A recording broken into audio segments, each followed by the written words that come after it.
আমার আপনার নবী এমন নয় যে তিনি আরবের জন্য নবী, এমন নয় যে শুধু মুমিনদের জন্য নবী, এমন নয় শুধু মানুষের জন্য নবী, বরং আল্লাহ তাআলা বলেন নবী আপনি বলে দেন কুল ইয়া আইয়ুহান নাসু ইন্নী রাসূলুল্লাহি ইলাইকুম জামিআ। আল্লাহ তাআলা বলেন নবী আপনি বলেন ইয়া আইয়ুহান নাস, হে মানব সম্প্রদায়, ইন্নী রাসূলুল্লাহি ইলাইকুম জামিআ, আমি তোমাদের সবার জন্য আল্লাহ তাআলার পক্ষ থেকে প্রেরিত রাসূল। এই জন্য আমার আপনার নবী শুধু মুমিনদের নবী না, আমার আপনার নবী শুধু মানুষের নবী নয়, আমার আপনার নবী হলেন পুরা সৃষ্টিকুলের জন্য নবী। নবীজির পরিব্যাপ্তি কত দূর, নবুয়াতির পরিব্যাপ্তি কত দূর। আমরা প্রত্যেক নামাজে সূরা ফাতিহা পড়ি, ইমামের পেছনে যখন পড়ি ইমামের কেরাত মুসল্লির কেরাত, কিন্তু প্রত্যেক নামাজে পড়াই লাগে, ঠিক কিনা বলেন? একা একা যখন পড়ি আমি নিজে পড়ি, যখন ইমামের পেছনে পড়ি ইমাম পড়ে, পড়তেই হয় প্রত্যেক নামাজে। আমরা প্রত্যেক নামাজে সূরা ফাতিহার শুরুতে বলি আলহামদুলিল্লাহি রাব্বিল আলামিন। আমরা বলি সকল প্রকার প্রশংসা আল্লাহর জন্য, যিনি হলেন রব্বুল আলামিন, জগৎ সমূহের প্রতিপালক। আল্লাহ তাআলা হলেন রব্বুল আলামিন, জগৎ সমূহের প্রতিপালক। সেই আল্লাহ তাআলা আমার আপনার নবীর ব্যাপারে বলেন ওয়ামা আরসালনাকা ইল্লা রাহমাতাল লিল আলামিন। আমিন। ইন্নাকা হামিদুম মাজিদ। আল্লাহুম্মা বারিক আলা মুহাম্মাদিন ওয়া আলা আলি মুহাম্মাদ كما باركت على إبراهيم وعلى آل إبراهيم إنك حميد مجيد। محمد نے آکر کفر کو مٹایا،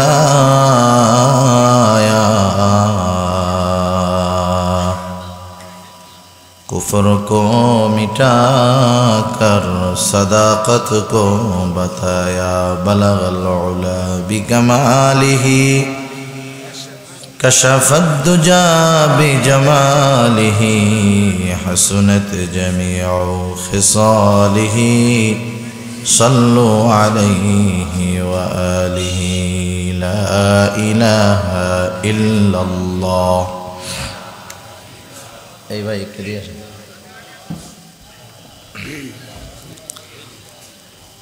লা ইলাহা ইল্লাল্লাহ। একটু দিকে টান দেন, একটু টান দেন, ঠিক আছে। আর এই জায়গার ভোকাল কমান, আওয়াজ টন টন করেন।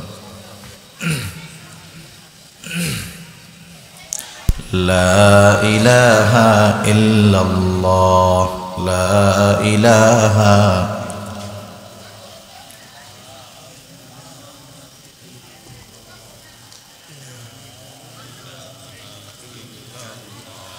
لا إله إلا الله، لا إله إلا الله، لا إله لا إله إلا الله محمد رسول الله صلى الله عليه وسلم। আলহামদুলিল্লাহ। ঐতিহ্যবাহী নরসিংদী জেলার অন্তর্গত মনোহরদী থানাধীন হাতিরদিয়া দরবেশের কান্দা মদিনাতুল উলুম মাদ্রাসা ও ইয়তিমখানার উদ্যোগে আয়োজিত 18তম বার্ষিক ইসলামী মহাসম্মেলনের সম্মানিত শ্রদ্ধেয় সভাপতি, আমন্ত্রিত প্রধান অতিথি, বিশেষ অতিথিবৃন্দ সহ সম্মানিত শ্রদ্ধেয় উলামায়ে কেরাম, সামনে উপস্থিত মুরব্বিয়ানে কেরাম, সমবয়সী যুবক বন্ধু, স্নেহের ছোট ভাই, এবং পর্দার অন্তরালে অবস্থানরতা সম্মানিতা শ্রদ্ধা মা ও বোন, দয়াময় আল্লাহ রব্বুল আলামিনের দরবারে অগণিত শুকর যে মহান মালিক আমাদের হায়াতে বরকত দিয়ে সুস্থ রেখে তার মহান হুকুম মাগরিবের নামাজ আদায়ের পরে দুনিয়ার অন্যতম দামি একটি মজলিসে আসার বসার তৌফিক যে মহান মনিব আমাদেরকে দান করেছেন, সেই মহান মনিবকে খুশি করার জন্য মহব্বতের সাথে জবান খুলে অন্তর থেকে আমরা একবার কালিমাতুশ শুকর পাঠ করি, আলহামদুলিল্লাহ। অগণিত দুরুদ ও সালাম সৈয়দুল আম্বিয়া, আশরাফুল আম্বিয়া, খাতামুল আম্বিয়া, বিশ্বনবী, শেষ নবী, শ্রেষ্ঠ নবী মুহাম্মদুর রাসূলুল্লাহ সাল্লাল্লাহু আলাইহি ওয়াসাল্লামের প্রতি। আল্লাহ তাআলা আমাদেরকে এখানে আসার বসার তৌফিক দিয়েছেন, তাই আমরা আসতে পেরেছি, বসতে পেরেছি। আমরা যেই সময়টাতে বসেছি এই সময়টা খুবই গুরুত্বপূর্ণ একটি সময়। এই সময়টাতে আল্লাহ সুবহানাহু ওয়া তাআলার বিশেষ রহমত বান্দার উপরে বর্ষিত হয়। এই সময়টা কত গুরুত্ব এবং কত ফজিলত ও বরকতময়। হিফজ বিভাগে যারা পড়ে, হিফজখানায় যারা পড়ে, হাফেজ হওয়ার জন্য যারা কোরআন শরীফ মুখস্থ করে, এদের তো এক একটা সময় এক একটা পড়া। মাগরিব থেকে নিয়ে এশা পর্যন্ত সামনের নতুন পড়া হিফজখানার ছাত্ররা মুখস্থ করে। মাগরিব থেকে নিয়ে এশা পর্যন্ত, অন্য সময় আর নতুন পড়া পড়ে না। ভোর রাত্রে এই পড়াটা আবার রিভিশন দিয়ে ওস্তাদের কাছে সবক শোনায়। এই সময়টা আল্লাহ তাআলার বিশেষ রহমত বর্ষিত হওয়ার কারণে নতুন কোরআনের নতুন পড়া মুখস্থ করা ছাত্রদের জন্য সহজ হয়ে যায়। শুধু তাই না, এছাড়াও আরও অনেক ফজিলত আছে এই সন্ধ্যার পরের এই সময়গুলার। সেই বরকতময় ফজিলতময় একটি সময় এবং দুনিয়ার সবচাইতে দামি মজলিস। হাদিসের ভাষায় এটা জান্নাতের বাগান। হযরত আনাস রাদিয়াল্লাহু তাআলা আনহু থেকে বর্ণিত, রাসূল সাল্লাল্লাহু আলাইহি ওয়াসাল্লাম বলেন, তোমরা যখন জান্নাতের বাগানের পাশ দিয়ে যাবা তখন ওইখান থেকে তোমরা ফল সংগ্রহ করবা। সাহাবারা বলল, ইয়া রাসূলুল্লাহ, দুনিয়াতে জান্নাতের বাগান আবার কোথায় যে সেখান থেকে আমরা জান্নাতের ফল সংগ্রহ করব? আল্লাহ রাসূল সাল্লাল্লাহু আলাইহি ওয়াসাল্লাম বললেন, দুনিয়ার জান্নাতের বাগান হলো জিকিরের মজলিস। সুবহানাল্লাহ। এই যে মজলিসটা, এই জায়গায় এটা জিকিরের মজলিস। ওয়াজ মাহফিল বলেন, তাফসির মাহফিল বলেন, ইসলামী সম্মেলন, মহাসম্মেলন, জলসা বলেন, বার্ষিক বড় সভা বলেন, এ জায়গায় দুনিয়ার কারো স্মরণ করা হয় না। স্মরণ করা হয় কার? আল্লাহ তাআলার স্মরণ করা হয়। এটা জিকিরের মজলিস, এটা জান্নাতের বাগান। আল্লাহ তাআলা আমাদেরকে আগে আগে এইরকম গুরুত্বপূর্ণ একটি সময়ে, গুরুত্বপূর্ণ একটি মজলিসে হাজার মানুষের মধ্য থেকে যাচাই বাছাই করে বসার সুযোগ যে করে দিলেন, আমরা খুশি না বেজার? আমরা আল্লাহ তাআলার কাছে দোয়া করি, যারা বাহিরে আশেপাশে শুনতেছে, বেহুদা ঘোরাফেরা করতেছে, আল্লাহ সুবহানাহু ওয়া তাআলা তাদেরকেও এই বরকতময় মজলিসে আসার বসার তৌফিক আল্লাহ তাআলা দান করুক। সকলে বলি আমিন। আমি আপনাদের খেদমতে পবিত্র কোরআনুল কারীমের একটা আয়াতের অংশ ও রাসূল আকরাম সাল্লাল্লাহু আলাইহি ওয়াসাল্লামের অগণিত হাদিস থেকে একটা হাদিস পাঠ করেছি। আল্লাহ সুবহানাহু ওয়া তাআলা উক্ত আয়াতে কারীমার মধ্যে আমাদেরকে বলতেছেন, লাকাদ কানা লাকুম ফি রাসূলিল্লাহি উসওয়াতুন হাসানাহ। আল্লাহ রাব্বুল আলামিন বলেন, লাকাদ কানা লাকুম ফি রাসূলিল্লাহ, তোমাদের জন্য রাসূলের জীবন আদর্শের মধ্যে রয়েছে উত্তম আদর্শ। উসওয়াতুন হাসানাহ, রাসূলের জীবন আদর্শের মধ্যে তোমাদের জন্য রয়েছে উত্তম আদর্শ। একটা মানুষ যদি নিজেকে পরিপূর্ণ আদর্শ মানুষ হিসাবে রূপান্তর করতে চায়, পরিপূর্ণ মনুষ্যত্ব অর্জন করতে চায়, মানুষের যেই সংজ্ঞা সেটা যদি নিজের মধ্যে আনায়ন করতে চায়, নিঃসন্দেহে ওই লোকটা এমন একজনের অনুসরণ করতে হবে, এমন একজনের অনুকরণ করতে হবে যার মধ্যে মনুষ্যত্বের পূর্ণ পরিচয় পাওয়া যায়। আর তিনি হলেন আমার আপনার নবী মুহাম্মাদুর রাসূলুল্লাহ সাল্লাল্লাহু আলাইহি ওয়াসাল্লাম। আল্লাহ তাআলা আমাদের বললেন যে আমাদের জন্য, আল্লাহ বলতেছেন তোমাদের জন্য তথা আমাদের জন্য রাসূলের জীবন আদর্শের মধ্যে আছে উত্তম আদর্শ। আমি যে আলোচনাটা আপনাদের খেদমতে পেশ করতে চাই, কোন ব্যক্তি অথবা কে হতে পারে সমগ্র সৃষ্টির জন্য আদর্শ, এটা কিন্তু সবাই হতে পারে না। কে পারে? এই প্রশ্নের জবাবটা আমি আপনাদের খেদমতে অল্প সময়ের মধ্যে পেশ করার ইচ্ছা করেছি। রাসূল আকরাম সাল্লাল্লাহু আলাইহি ওয়াসাল্লাম, যার জীবন আদর্শ এতটা ব্যাপক, এতটা বিস্তৃতি, আল্লাহর রাসূল সাল্লাল্লাহু আলাইহি ওয়াসাল্লামকেই আল্লাহ তাআলা গোটা সৃষ্টি জগতের জন্য আদর্শ হিসাবে নির্ধারণ করেছেন। এরপরেও কিছু ব্যাখ্যা বিশ্লেষণের বিষয় থাকে, কিছু আলোচনা করলে বিষয়টা আমাদের সামনে পরিষ্কার হয়ে যাবে। প্রশ্নটা আমাদেরকে এক নম্বরে মনে রাখতে হবে।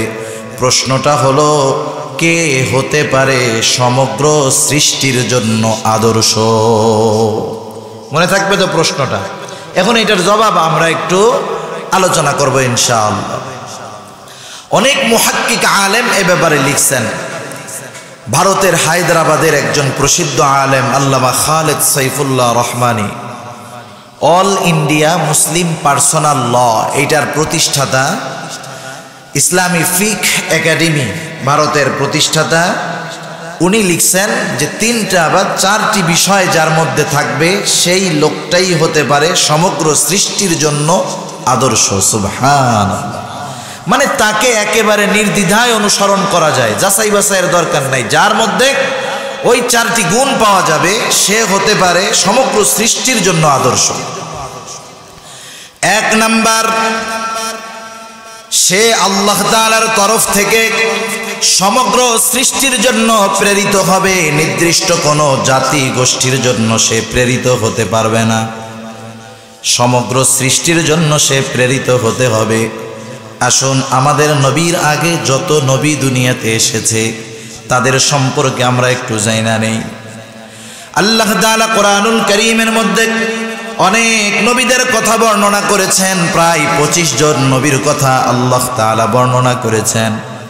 তাদের মধ্যে যাদের ব্যাপারে বেশি আলোচনা হয়েছে, প্রসিদ্ধ, তাদের মধ্যে একজন হলেন হযরত হুদ আলাইহিস সালাম। আল্লাহ তাআলা হুদ আলাইহিস সালামের ব্যাপারে বলেন, ওয়া ইলা আদিন আখাহুম হুদা ক্বালা ইয়া কওমি ইবুদুল্লাহা মা লাকুম মিন ইলাহিন গায়রু। আল্লাহ তাআলা বলেন, ওয়া ইলা আদিন আখাহুম হুদা, আমি হুদকে আদ গোত্রের জন্য নবী হিসাবে প্রেরণ করেছি। ওয়া ইলা আদিন আখাহুম হুদা, হযরত হুদ আলাইহিস সালামকে আদ গোত্রের তার ভাইদের জন্য আল্লাহ তাআলা নবী হিসাবে পাঠিয়েছেন। তার মানে হযরত হুদ আলাইহিস সালামের নবুয়তির বিস্তৃতি পরিব্যাপ্তি ছিল আদ গোত্রের সীমাবদ্ধ।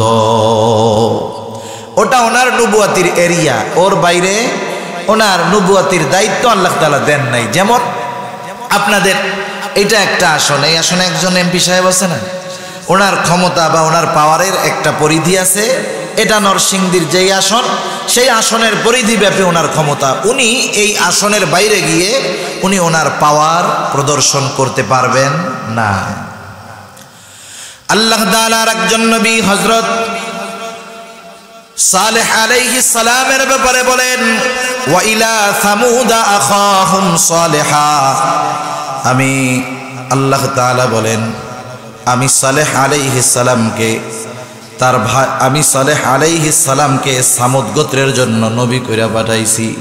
সামুদ গোত্রের জন্য নবী হলেন তাদের ভাই সালেহ আলাইহিস সালাম।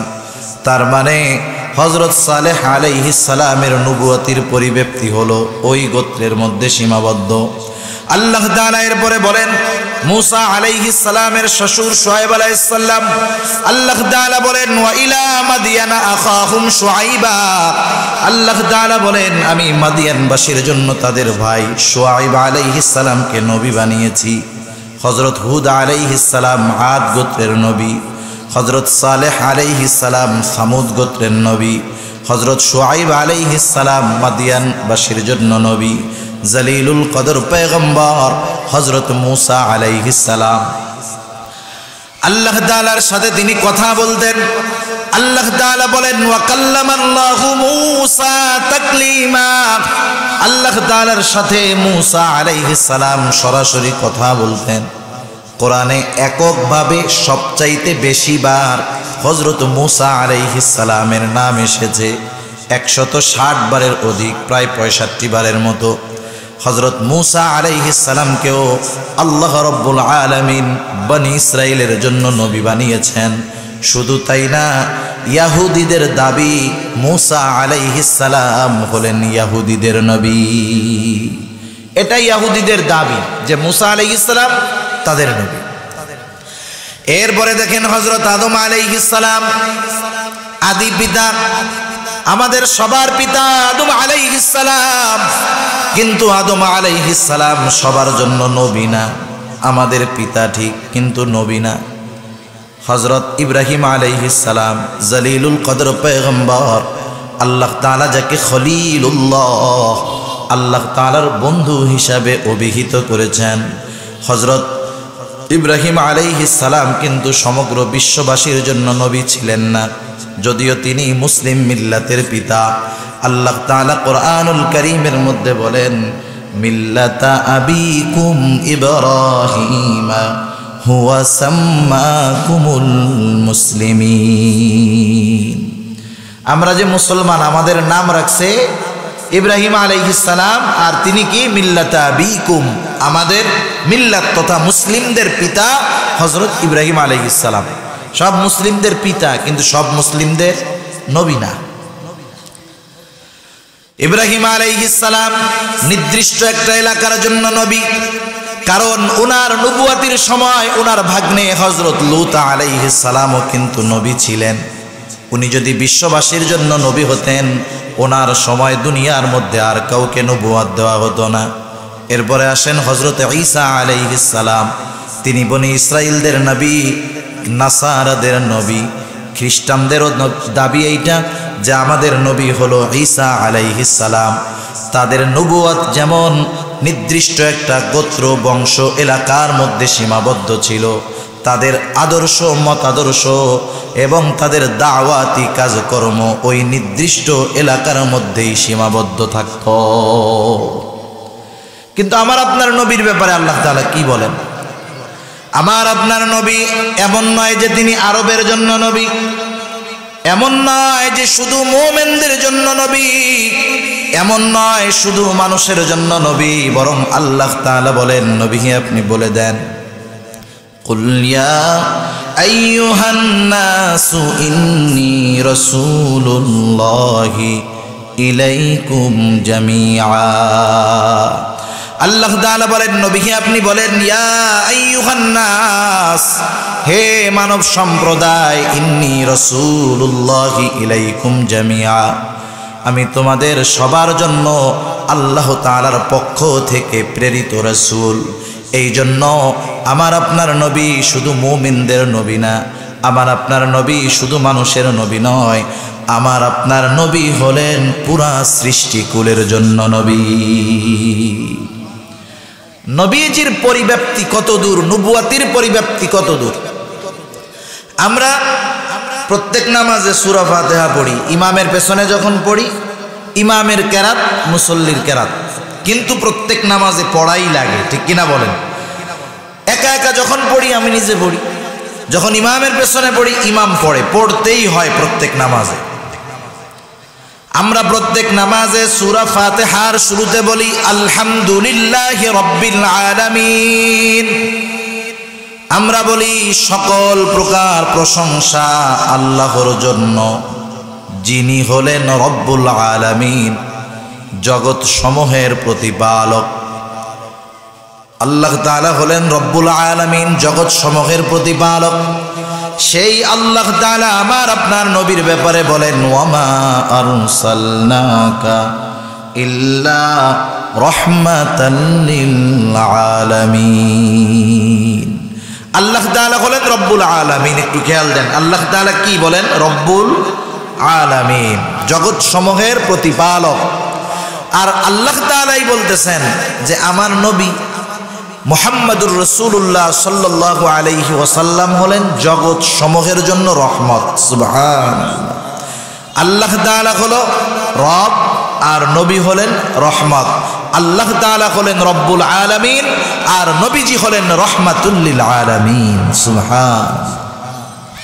এজন্য কবি কত সুন্দর কথা বলেন, রবুবিয়ত খুদা কি হ্যায় জাহাঁ তাক, নবুয়তি মুস্তাফা কি হ্যায় ওহা তাক। আল্লাহ তাআলা আমার আপনার নবীজির নবুয়াতির বিস্তৃতি ততদূর পর্যন্ত দিয়েছেন, নিজের রবুবিয়তকে যতদূর উনি বিস্তৃত করেছেন নবীজির নবুয়াতকে ততদূর তিনি বিস্তৃত করে দিয়েছেন। সুবহানাল্লাহ। তাহলে এক নাম্বার শর্ত ছিল তিনি কোনো নির্দিষ্ট জাতি গোষ্ঠীর প্রতি নবী হিসাবে প্রেরিত হতে পারবেন না। তিনি সব মানুষ, এক কথায় সকল সৃষ্টির জন্য তিনি প্রেরিত হবেন। সেজন্য আমার আপনার নবী মুমিনের জন্য নবী, কাফেরদের জন্য নবী, এক কথায় যত সৃষ্টি আছে সব সৃষ্টির জন্য নবী হলেন মুহাম্মাদুর রাসূলুল্লাহ। এখন বলেন এই এক নম্বর গুণটা মুহাম্মাদুর রাসূলুল্লাহ সাল্লাল্লাহু আলাইহি ওয়াসাল্লাম ছাড়া আর কারো মধ্যে আছে? ভবিষ্যতে কারো মধ্যে আসবে? কোনো দিন আর আসবে না, অতীতেও কারো মধ্যে ছিল না। দুই নাম্বার, তার জীবন চরিত এমন এক জীবন চরিত হবে, একমুখী জীবন চরিত হবে না, তার জীবনটা একমুখী হবে না। বিষয়টা এমন হবে না তার গোটা জিন্দেগিতে শুধু সুখ শান্তি আর শান্তি, কোনো কষ্ট নাই।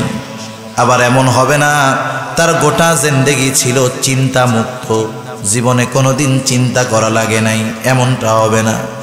এক কথায় তার জীবনে যেমন দুঃখ থাকবে তেমন কষ্ট থাকবে, সুখ থাকবে শান্তি থাকবে, কষ্ট থাকবে ক্লেশ থাকবে, আনন্দ থাকবে বেদনা থাকবে। তার জীবন শুধু যে একমাত্র ইবাদতেই কাটছে এমন নয়, তার জীবন হবে বহুমুখী। তিনি রাষ্ট্র পরিচালনাও করবেন, তিনি বিচারও করবেন। তার অন্তরটা হবে খুব নরম, দ্বীনের ব্যাপারে সে হবে কঠোর। এক কথায় তার জীবনে প্রত্যেকটা দিক খুঁজে পাওয়া যাবে, এই রকম প্রত্যেকটা দিক দুনিয়ার অন্য কারো দিকে খুঁজে পাওয়া যায় না। যার মধ্যে পাওয়া যায় তিনি হলেন আমার আপনার নবী মুহাম্মাদুর রাসূলুল্লাহ। আপনি তার জীবনে কষ্ট খুঁজে পাবেন। কত কষ্ট! দুনিয়ায় তো আসছেনই কষ্ট নিয়ে। ইয়াতিম হয়ে দুনিয়ায় আসছেন, আগে ইয়াতিম হইছেন, এরপরে দুনিয়ায় আসছেন। শৈশবে মায়ের স্নেহ থেকে বঞ্চিত হয়ে গেছে, এরপরে দেখেন দাদার তত্ত্বাবধানে লালিত পালিত হয়েছেন, এরপরে চাচার তত্ত্বাবধানে ছিলেন, কষ্টে দিন যাপন করেছেন। সম্পদ ছিল না, টাকা পয়সা ছিল না। আল্লাহ তাআলা খাদিজাতুল কুবরার সাথে বিবাহের ব্যবস্থা করে দিয়েছে। আল্লাহ তাআলা বলেন ওয়াজাদাকা আইলান ফাআগনা, তোমার তো সহায় সম্বল কিছু ছিল না, আমি আল্লাহ তোমাকে সম্পদওয়ালা বানায় দিয়েছি। নবীজিকে অনেকে আমরা মনে করি যে ওনার টাকা পয়সা ধন সম্পদ কিছুই ছিল না, বিষয়টা এমন না। বরং খাদিজাতুল কুবরা রাদিয়াল্লাহু তাআলা আনহার সাথে যখন ওনার বিবাহ হয়েছে, খাদিজা রাদিয়াল্লাহু তাআলা আনহা রাসূল সাল্লাল্লাহু আলাইহি ওয়াসাল্লামকে বলছে যে আজ থেকে আমি তো আপনার অধীনস্থ, আমার সব কিছুর মালিক আপনি। তৎকালীন সময়ের আরবের অন্যতম ধনী এই মহিলার সব সম্পদ রাসূল সাল্লাল্লাহু আলাইহি ওয়াসাল্লামকে সে মালিক বানায় দিয়েছে। নবীজি নিজের কাছে সম্পদ রাখেন নাই, কিন্তু নবীজি গরিব ছিলেন, বিষয়টা এমন না। নবীজির কাছে এত পরিমাণ হাদিয়া আসতো। একটা হাদিসের মধ্যে আসছে একবার বাহরাইন থেকে নবীজির কাছে কিছু সম্পদ আসছে। বর্ণনাকারী বলতেছে এত পরিমাণ সম্পদ নবীজির কাছে আসছে, ইতিপূর্বে এত পরিমাণ সম্পদ নবীজির জন্য আসে নাই। এটা নবীজিকে হাদিয়া পাঠানো হয়েছে, এটার মালিকানা ওনার।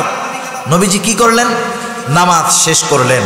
দীর্ঘ সময় পর্যন্ত ওই সম্পদ তিনি সবার মধ্যে বন্টন করলেন। 1 দিরহাম বাকি থাকা পর্যন্ত তিনি ওইখান থেকে উঠেন নাই। সবগুলা মানুষের মধ্যে বিলু করে এরপরে তিনি ওইখান থেকে উঠছেন।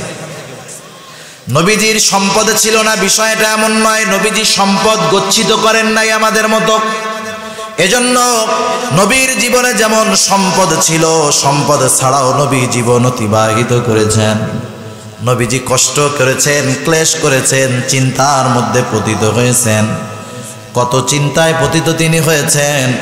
মক্কার কাফেররা যখন নবীজি সাল্লাল্লাহু আলাইহি ওয়াসাল্লামের উপর অত্যাচার বাড়ায়া দিল, খাদিজাতুল কুবরা রাদিয়াল্লাহু তাআলা আনহা যে বছর দুনিয়া থেকে চলে গেল, একই বছর আবু তালেব দুনিয়া থেকে চলে গেল।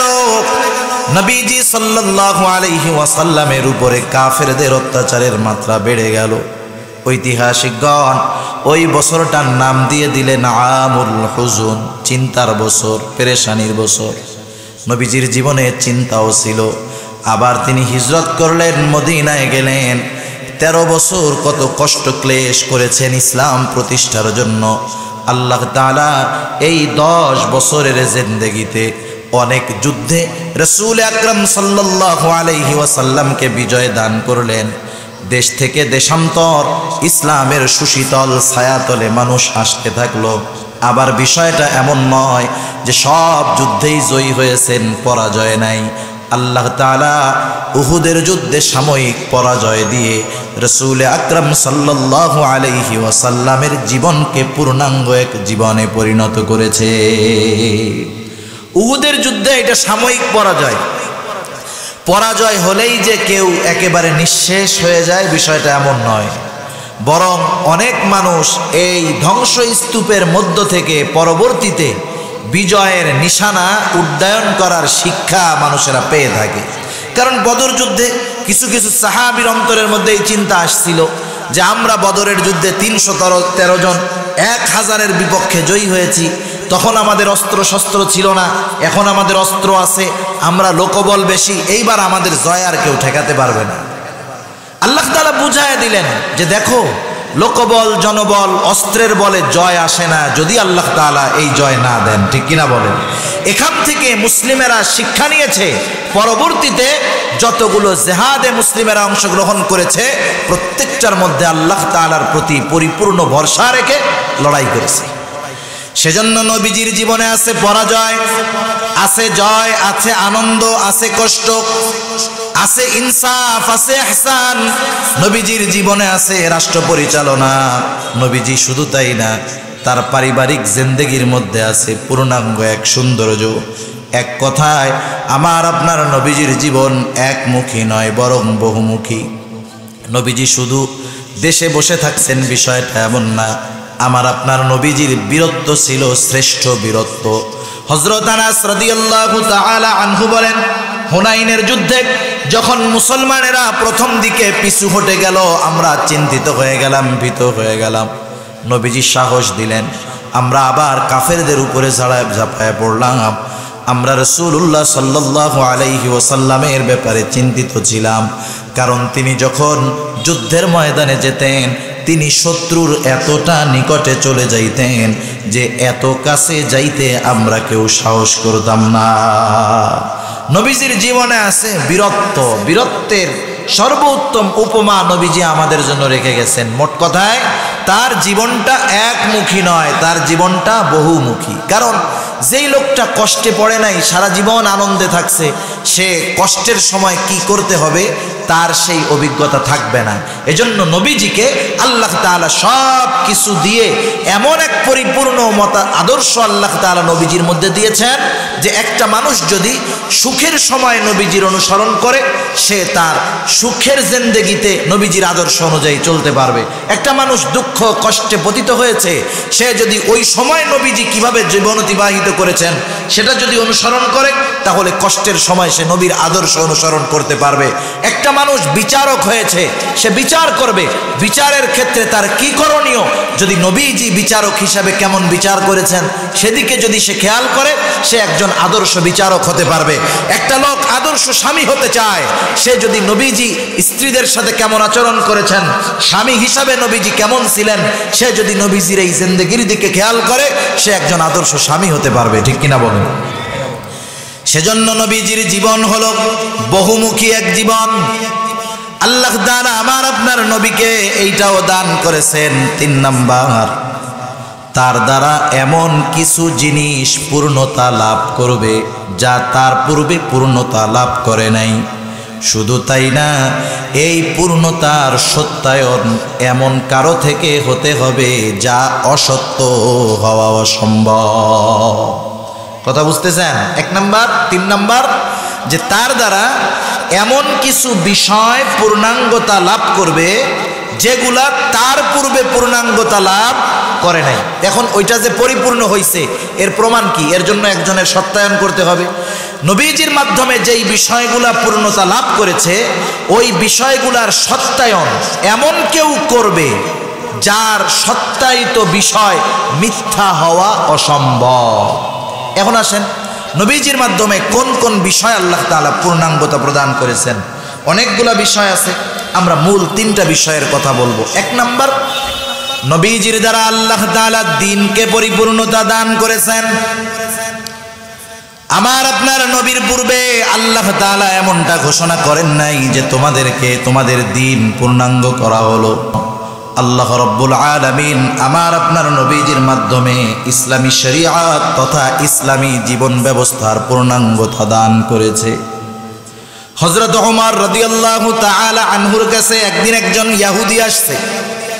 আসার পরে বলতেছে, ও খলিফাতুল মুসলিমিন, আপনাদের কোরআনে এমন একটা আয়াত আছে যেটা আপনারা তিলাওয়াত করেন, ওই আয়াতটা যদি তাওরাতের মধ্যে থাকতো, ওই আয়াতটা যেই দিন নাজিল হতো সেই দিনটাকে আমরা ঈদের দিন বানায় ফেলতাম। হযরত ওমর রাদিয়াল্লাহু তাআলা আনহু জিজ্ঞাসা করলেন, সেই আয়াত সেটা কোন আয়াত?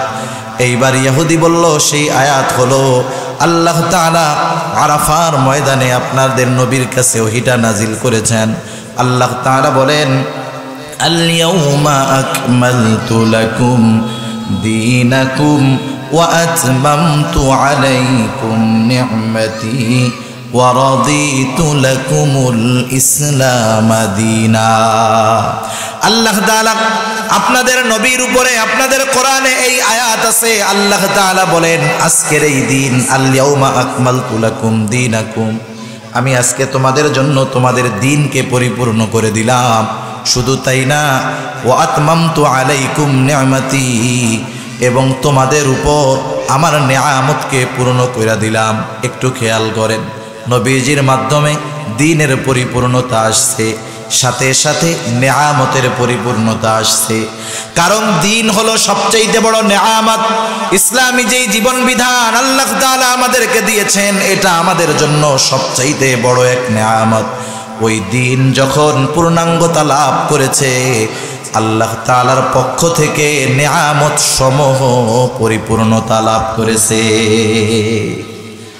এই যে দ্বীনের পরিপূর্ণতার ঘোষণা, এটা কি অতীতের কোন নবীর কাছে আল্লাহ তাআলা দিবেন নাকি?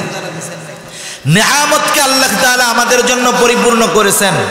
অতীতে কোন নবীর কাছে এরকম ওহী নাজিল হয়েছে নাকি যে নেয়ামত পরিপূর্ণ হয়ে গেল? হয়েছে বলেন? হয় নাই। তাহলে 1 নাম্বার, আমার আপনার নবীর দ্বারা আল্লাহ তাআলা দ্বীনকে পরিপূর্ণতা দান করেছেন। শুধু তাই না, আমার আপনার নবীর জন্য আল্লাহ তাআলা আমাদের জন্য নেয়ামতকেও পরিপূর্ণতা করে দিয়েছেন। তাহলে নবীজির মাধ্যমে দ্বীন পরিপূর্ণতা লাভ করলো। 2 নাম্বার, নেয়ামত সমূহ পরিপূর্ণতা লাভ করলো। সেই জন্য আমরা এমন এক জীবন ব্যবস্থা আল্লাহ তাআলার পক্ষ থেকে পেয়েছি। একটা মানুষ যদি জীবনের শুরু থেকে নিয়ে শেষ পর্যন্ত শরীয়তের অনুশাসন মেনে সব কাজগুলা করতে চায়, যেই জীবন দর্শন অনুসরণ করে করা সম্ভব সেটার নাম হলো ইসলাম। আল্লাহ তাআলা আমাদেরকে আমাদের জীবন ব্যবস্থা পরিপূর্ণ করে দিয়েছেন নবীজির মাধ্যমে, যা ইতিপূর্বে কোনো নবীর মাধ্যমে হয় নাই। এরপরে আল্লাহ রাব্বুল আলামিন আমার আপনার নবীর মাধ্যমে নবুয়াতির পরিপূর্ণতা দিয়েছেন। একটু খেয়াল করেন না,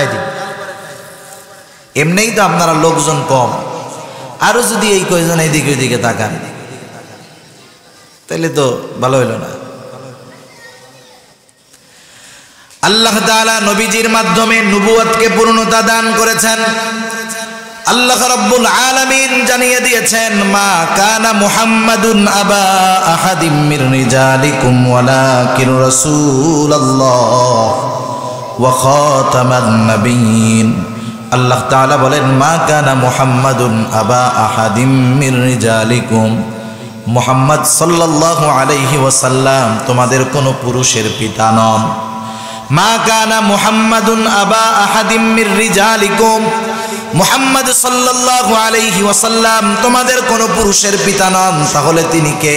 আল্লাহ তাআলা বলেন, ওয়ালাকির রাসূলুল্লাহ ওয়া খাতামান নাবিয়্যিন। তিনি হলেন আল্লাহ তাআলার প্রেরিত রাসূল ওয়া খাতামান নাবিয়্যিন, শেষ নবী। আমার আপনার নবীর মাধ্যমে আল্লাহ তাআলা নবী আগমনের যেই ধারাবাহিক সিলসিলা, এটাকে আল্লাহ তাআলা মোহর মেরে দিয়েছেন, পূর্ণ করে দিয়েছেন। এরপরে দুনিয়াতে আর কোনো নবী আসবেন। ঈসা আলাইহিস সালাম আসবেন, ঠিক আছে, উনি নতুন শরীয়তের প্রবর্তক হবেন না, বরং আমাদের নবীর শরীয়তের উপরেই তিনি আমল করবেন। এখন যারা বলে যে নবীজির পরে আবার নবী আসবে, এই ধরনের মতাদর্শওয়ালা লোক উপমহাদেশ সহ তামাম দুনিয়ার মধ্যে কম বেশি আছে, ঠিক কিনা? তারা বলে যে নবীজির পরে আরো নবী আসবে। যেমন কাদিয়ানী সম্প্রদায়, এরা বলতে চায় যে গোলাম মুহাম্মদ কাদিয়ানী নবী। নাউজুবিল্লাহ। কেউ যদি এই কথা বলে যে নবীজির পরে নবী আসবে, এক নম্বরে কোরআনের এই আয়াত অস্বীকার করা হবে। দুই নম্বর, নবীজি বলেন, আনা খাতামুন নাবিয়্যিন লা নাবিয়্যা বা'দি, আমি শেষ নবী, আমার পরে কোনো নবী নাই। নবীজির হাদিসকে অস্বীকার করা হবে। এখন বলেন তো, একটা মানুষ কাফের হওয়ার জন্য গোটা কোরআনের একটা আয়াত, গোটা কোরআন অবিশ্বাস করার কোনো প্রয়োজন নাই, একটা আয়াতও প্রয়োজন নাই, একটা শব্দেরও প্রয়োজন নাই। কেউ যদি একটা অক্ষরকে অস্বীকার করে, নিঃসন্দেহে সে বেঈমান। যেমন সূরা আছে না, সূরার শব্দে একটা অক্ষর, নুন ওয়াল কলামি ওয়া মা ইয়াসতুরুন, এরপরে আছে কফ ওয়াল কোরআনিল মাজিদ। কেউ যদি কফটারে অস্বীকার করে, কেউ যদি শুধু নুনটারে অস্বীকার করে, বলেন ঈমান থাকবে না যাবে? তাহলে এই দেখেন আল্লাহ তাআলা বললেন এই আয়াতের মধ্যে যে মুহাম্মদ সাল্লাল্লাহু আলাইহি ওয়াসাল্লাম শেষ নবী। তাহলে যারা বলে নবীর পরে নবী আছে, নিঃসন্দেহে তারা কাফের, কোনো সন্দেহ নেই। আবার নবীজি বললেন, আনা খাতামুন নাবিয়্যিন লা নাবিয়্যা বা'দি, আমি শেষ নবী, আমার পরে কোনো নবী নাই। তাহলে যারা বলে নবীর পরে নবী আছে, অবশ্যই অবশ্যই তারা কাফের, এ ব্যাপারে কোনো সন্দেহ নাই। তারা যে কাফের, কাদিয়ানী সম্প্রদায় সহ যারা এই আকীদা বিশ্বাস করে যে নবীর পরে নবী আছে, যারা বিশ্বাস করে তারাও কাফের। যারা তাদেরকে কাফের মনে না করে, তাদেরও ঈমানের মধ্যে সমস্যা আছে। কারণ তাদের কথা, আচরণ, আকীদা স্পষ্ট এটা প্রমাণিত যে তারা কাফের, ঠিক কিনা বলেন? আমাদের উলামায়ে কেরাম কত পরিশ্রম করতেছেন যে রাষ্ট্রীয়ভাবে কাদিয়ানীদেরকে কাফের ঘোষণার ব্যাপারে উলামায়ে কেরাম ব্যাপক পরিশ্রম করতেছেন। রাষ্ট্রের দায়িত্বশীল যারা আছেন তাদের কাছে বারবার এই খবর পৌঁছানো হচ্ছে। আল্লাহ না করুন ওনারও যদি উলামায়ে কেরামের এই দাবি না মানেন, আমাদের এই দাবি যদি রাষ্ট্র না মানে, রাষ্ট্র না মানার কারণে কাদিয়ানীরা কাফের হবে না, বিষয়টা এমন নয়। বরং আমাদের এই দাবিটা কেন অনেকে বোঝে না, অনেকে মুসলমান না বুঝে উল্টাপাল্টা কথা বলে যে কাদিয়ানীরা বলে তাতে আমাদের কি? এটা আমাদের ইমানি দায়িত্ব। এখন দেখেন, যদি গভর্নমেন্ট তাদেরকে কাফের ঘোষণা না করে, তাতেও তারা কাফের, ঘোষণা করলেও তারা কাফের। আমরা কেন বলি? বলার কারণ হলো কাদিয়ানীরা এদেশে বসবাস করুক, কোনো অসুবিধা নাই, কিন্তু তাদের পরিচয় নিশ্চিত করে এদেশে বসবাস করতে হবে।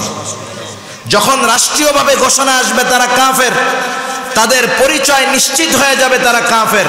তারা কাফের পরিচয়ে এদেশে বসবাস করবে, রাষ্ট্রীয় সুযোগ সুবিধা ভোগ করবে, কোনো আপত্তি নাই। কিন্তু মুসলিম পরিচয় দিয়ে খতমে নবুয়তকে অস্বীকার করে মুসলমানদের মধ্যে বিভ্রান্ত সৃষ্টি করে এই বেঈমানগুলা মুসলিম পরিচয়ে এই সমাজে বসবাস করতে পারবে না। এই দাবিটা আমাদের তাদের কাছে। ওরা যতই বলুক আমরা আল্লাহর বান্দা, আমরা একবারে আল্লাহর ওলি, কিন্তু তাদের বিশ্বাস তাদেরকে কাফের বানায় দিয়েছে, কোনো সন্দেহ নাই। আমরা এই দাবিটা কেন করি? কারণ রাষ্ট্রীয়ভাবে জানি তাদের পরিচয়টা হয়ে যায় তারা কাফের। কাফের পরিচয়ে তারা সমাজে বসবাস করুক, রাষ্ট্রীয় সুযোগ সুবিধা ভোগ করুক, কোনো আপত্তি নাই। কিন্তু নিজেকে মুসলিম স্বীকার করে খতমে নবুয়তকে অস্বীকার করে এদেশে বসবাস করবা, চিটিংবাজি করবা, তাওহীদি জনতা এটা সহ্য করবে না। তাহলে আমার আপনার নবীর মাধ্যমে আল্লাহ তাআলা যেই বিষয়গুলার পূর্ণতা প্রদান করেছেন, 1 নাম্বার হলো শরীয়ত, 2 নাম্বার হলো নিয়ামত, 3 নাম্বার আল্লাহ তাআলা আমার আপনার নবীর মাধ্যমে যেই বিষয়টার পূর্ণতা দিয়েছেন সেটা হলো নবুয়ত, 4 নাম্বার আমার আপনার নবীর মাধ্যমে আল্লাহ তাআলা যেটার পূর্ণতা প্রদান করেছেন সেটার নাম হলো উত্তম আখলাক। আল্লাহ তাআলা আমার আপনার নবীর মাধ্যমে উত্তম আখলাকের পরিপূর্ণতা প্রদান করেছেন। নবীজি সাল্লাল্লাহু আলাইহি ওয়াসাল্লাম বলেন, ইন্নামা বুইসতু লিউতাম্মিমা মাকারিমাল আখলাক। নবীজি বলেন, আমাকে উত্তম চরিত্র পরিপূর্ণতা প্রদানার্থে আমাকে প্রেরণ করা হয়েছে। নবীজির আগে যত নবী এসেছেন সবাই উত্তম চরিত্রওয়ালা, কোনো সন্দেহ নেই। কিন্তু আমার আপনার নবী শুধু উত্তম চরিত্রওয়ালা এমনটা নয়, বরং আমার আপনার নবী হলেন উত্তম চরিত্রে পরিপূর্ণতা দান করনেওয়ালা। এখন আসেন, 1 নাম্বার ইসলাম পরিপূর্ণ, এই বিষয়ে একজনের সত্যায়ন দরকার। নেয়ামত পরিপূর্ণ, এই বিষয়ে একজনের সত্যায়ন দরকার। নবুয়াত পরিপূর্ণ, এই বিষয়ে একজনের সত্যায়ন দরকার। আল্লাহর নবীর আখলাক পরিপূর্ণ, উত্তম আখলাক, এটার সত্যায়ন দরকার। এই 4টা বিষয়ের সত্যায়ন দুনিয়ার কেউ দেয় নাই। কে দিয়েছে বলেন? আল্লাহ তাআলা জানায় দিয়েছেন, দিন পরিপূর্ণ, নেয়ামত পরিপূর্ণ, নবুয়াত পরিপূর্ণ। আমার আপনার নবীর উত্তম আখলাকের ব্যাপারে আল্লাহ তাআলা বলেন, ওয়া ইন্নাকা লাআলা খুলুকিন আযীম। আল্লাহ তাআলা বলেন, আমি আপনাকে মহান চরিত্রে অধিষ্ঠ করেছি। নবীজির উত্তম আখলাকের সত্যায়ন দিয়েছেন আল্লাহ তাআলা। এই জন্য 3 নাম্বার বিষয় যেটা বলতেছিলাম, যে তার দ্বারা এমন কিছু বিষয় পূর্ণতা লাভ করবে যা তার পূর্বে লাভ করে নাই। আর এই বিষয়গুলোর সত্যায়ন এমন কেউ করবে যার সত্যায়ন কখনো অসত্য হওয়া সম্ভব নয়। তাহলে আমার আপনার নবীর মাধ্যমে আল্লাহ তাআলা শরীয়ত, নেয়ামত, নবুয়ত, আখলাকের পরিপূর্ণতা দিয়েছেন। আর এই বিষয়গুলা যে পরিপূর্ণ, এর সত্যায়ন করেছে কে? 4 নাম্বার, তার কাছে প্রেরিত ওহী এবং তার জীবন দর্শন আমাদের কাছে নির্ভুলভাবে পৌঁছাতে হবে, যার মধ্যে কোনো সন্দেহ থাকবে না, ডাউট থাকবে না। এবার আসেন, আমার আপনার নবীর পূর্বে যত নবী ছিল, জলিলুল কদর পয়গম্বর মুসা আলাইহিস সালাম, আপনাদের কারো কি জানা আছে নাকি যে দুনিয়ার কোথাও এমন আছে নাকি যে একেবারে নির্ভুলভাবে মুসা আলাইহিস সালামের তাওরাতটা পাওয়া যাবে? আছে? জবাব দেন না, আসেনি? আচ্ছা, ওনার তাওরাত নাই, ওনার জীবনী লেখছে ওনার সহচর যারা ছিল, এরকম একটা জীবনী পাওয়া যাবে যেখানে মুসা আলাইহিস সালামের জীবনের শুরু থেকে নিয়ে একবারে ওফাত পর্যন্ত নির্ভুলভাবে ওনার জীবনী পাওয়া যায়? পাওয়া যাবে?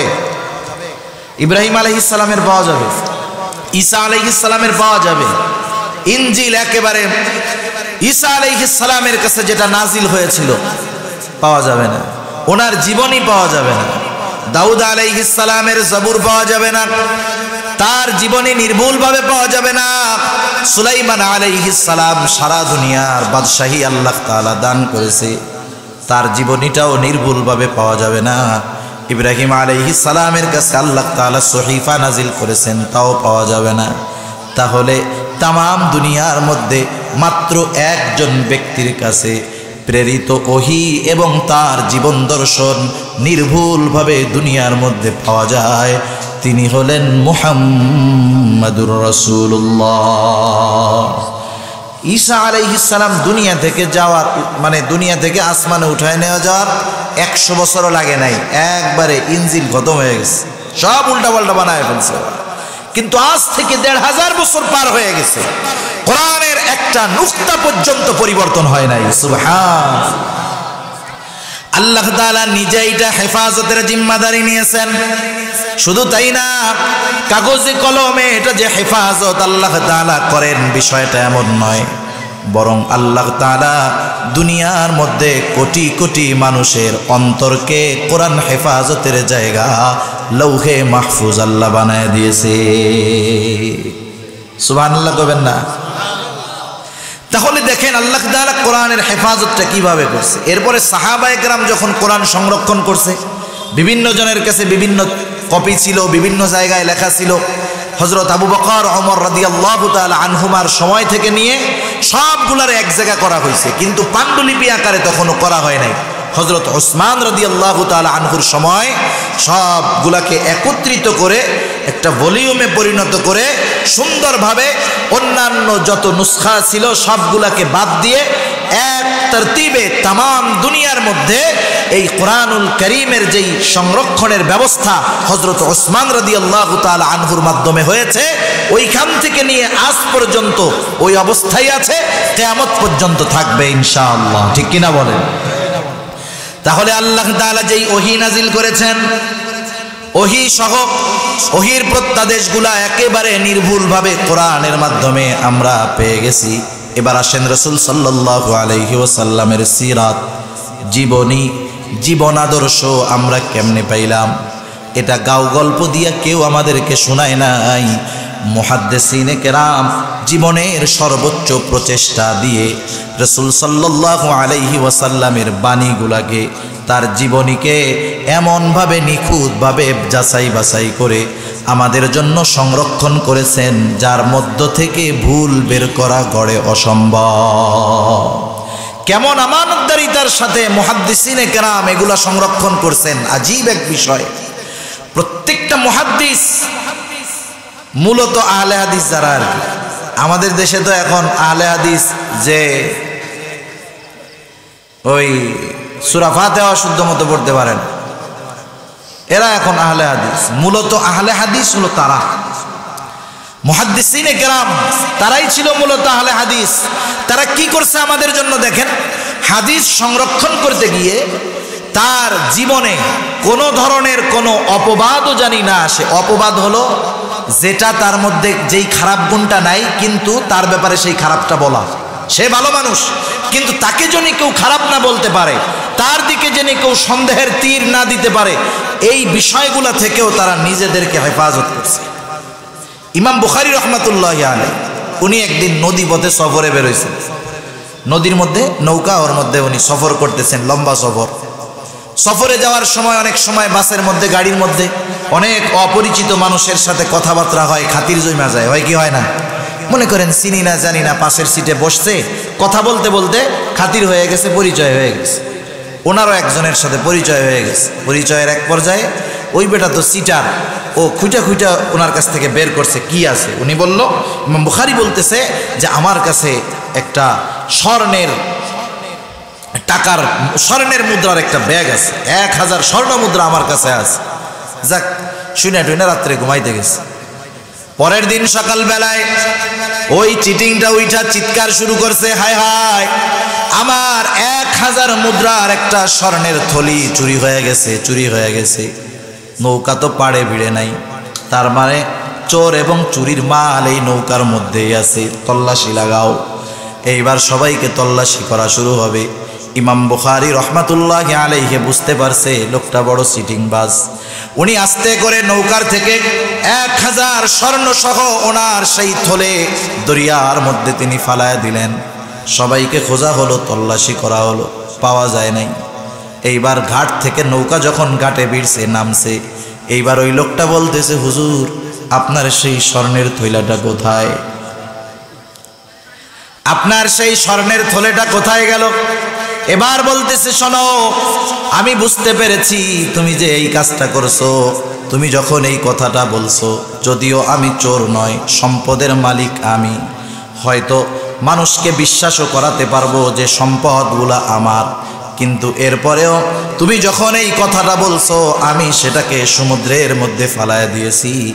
আমি চাই না, আমি যদিও অপরাধ করি নাই, পাপ করি নাই, কিন্তু আমার ব্যাপারে কারো মনের মধ্যে সামান্যতম সন্দেহ আসুক, এটাও আমি চাই না।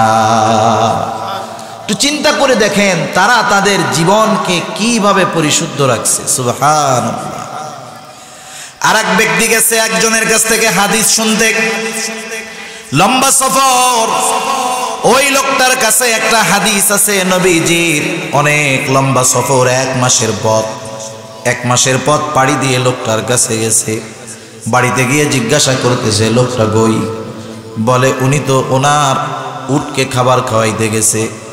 এবার উনি চিন্তা করলেন, দাঁড়ায় নাই থাইকা ওই দিকে যাই।